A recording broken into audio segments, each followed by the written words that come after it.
Good evening mga lods. Walang magawa mga lods. Bago matulog, 4 kantos muna, isang bote. Para maganda ang tulog.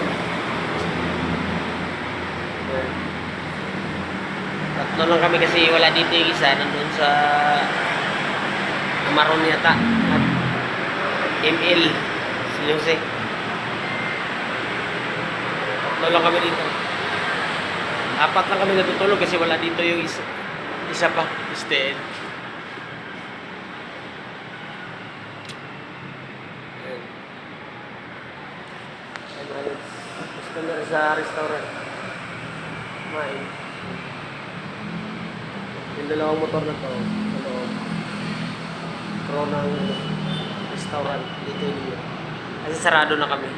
Pag nakaharang na yung baka.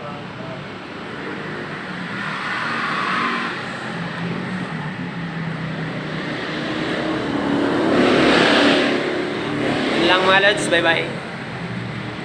May pang-reels na tayo.